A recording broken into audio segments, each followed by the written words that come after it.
I literally just got home. It is 8 o'clock at night. I was on the road for like 6 hours today. Met a buddy to golf a couple hours away. It was a lovely, gorgeous fall day to golf.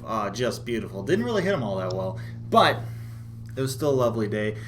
I was hoping to just be able to come home and relax tonight, but that's not gonna happen. So let's do this.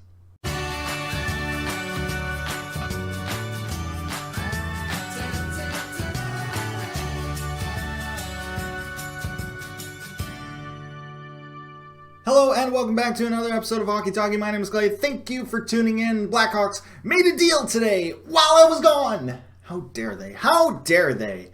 Blackhawks trading Brandon Saad again. This time to the Colorado Avalanche as well as Dennis Gilbert in exchange for Nikita Zadorov and Anton Lindholm.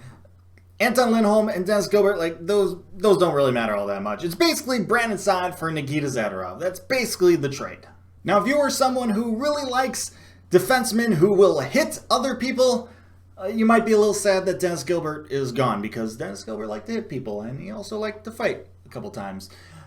However, I do have good news. Zadorov is a better version of that. He's a guy that can actually stick in the NHL. Zadorov will look like a really great defenseman one game, and not so great another time. But in between all those games, he also just hits people. And he's physical. And so, in that regard, Blackhawks kind of upgrading. So that's kind of nice. On the flip side, Brandon Saad is leaving us again. The Saad father. He's gone. Again. Oh, man, I don't know. Man.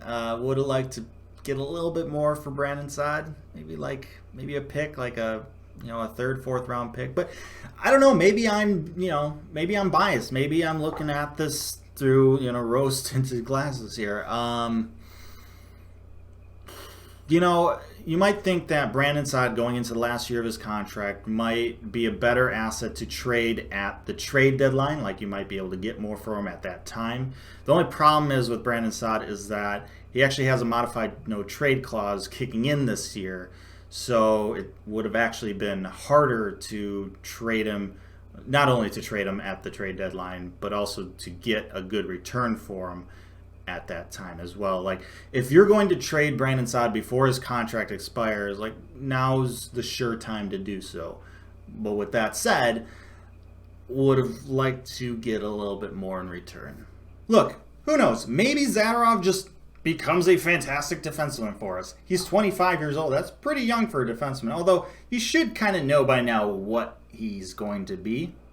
And I think we kind of do know what he's going to be, an inconsistent, hard-hitting defenseman. But you never know. Maybe he just lights it up this year, and maybe we then use him to trade at the deadline and get a crap ton of awesome stuff back. Or he's awesome for us, and we just re-sign him to a long-term deal.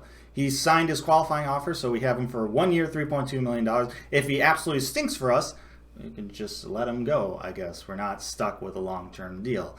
And maybe we'll just re-sign Saad in free agency next year, because that's what we do with Brandon Saad. We trade him away and then bring him back.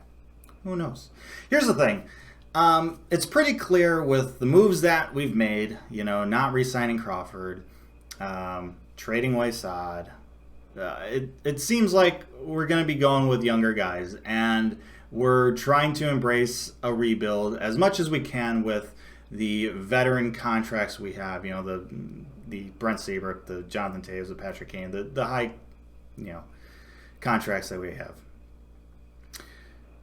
Look, this is going to be a weird season. They're trying to start late in January. I can't imagine they're going to play an 82-game season starting in January, and that's best case scenario. If there was ever a season to try something out and shoot for a high draft pick, I mean, can you say there's a better season than this potential one coming up? I don't know. I'm not saying I like it, but here we are, and we're trying something new. The last couple of years haven't really worked.